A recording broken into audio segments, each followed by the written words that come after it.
Hello and welcome back to Ray's Crafty Creations. As you know, we were doing the skin tone a little earlier, and this is what it looks like when it's all nice and dry. So you can see how much it's blended out, and we've got no obvious dark areas as such.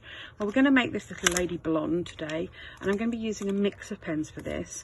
So I've got two pro markers, which are Buttercup and Mustard, and then I am using, let me read the number off for this one.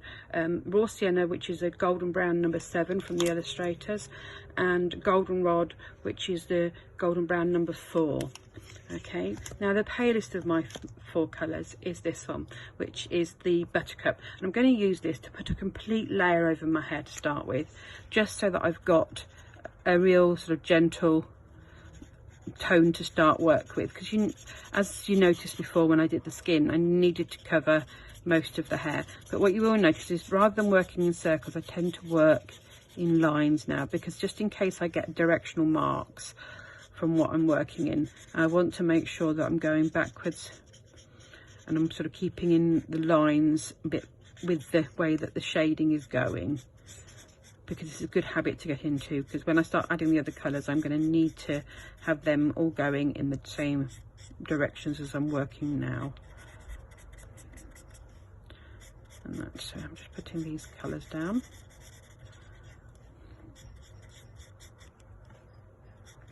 Most images are quite helpful, and they will have shadow lines for you, so they'll have darkened areas so you can see where it is you're going to be putting your darker colours. Some don't, so you have to think about what areas would be in shade and what wouldn't. So when you're looking at your image and you've just started colouring, things that would be underneath the girl's chin would be darker, and they're indicated on this picture quite nicely, but it's just so that you would know. Anything that's next to her face would be darker, because it's going to have a line of shadow around it, so it's just going to be that little bit darker. Okay.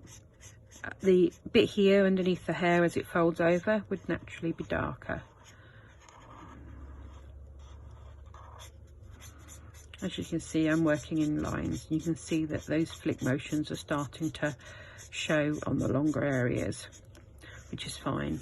Now, if you find that you, like me, you flick better in one direction, that's fine. Just move your bit of paper around so that it works how you want it to. Right, so that's my base colour laid down quite nicely.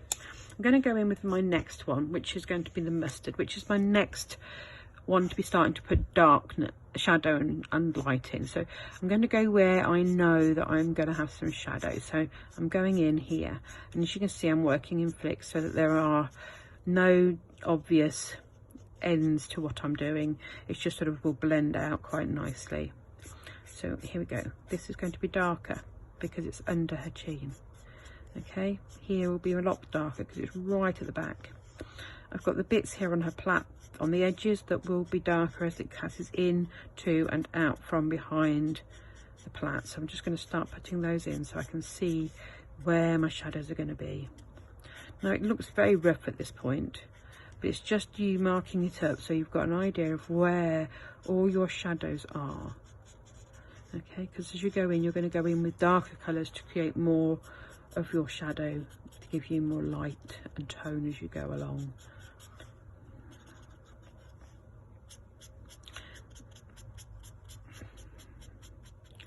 Okay, so that's giving me my first lot of shadow. This is going to be my next lot, and I'm going to go with my broad nib on this one because it's quite a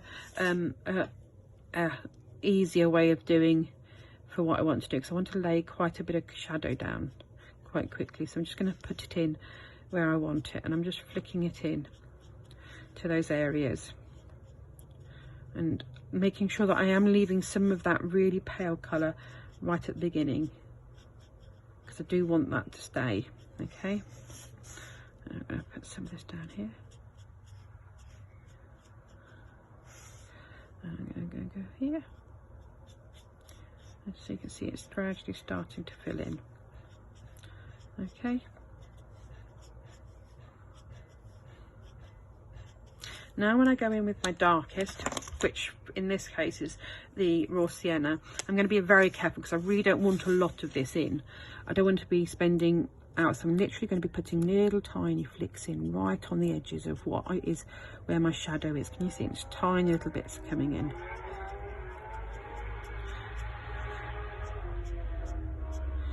I'm just starting to put in the colour where it's going to be, the depth of the shadow is going to be. Okay.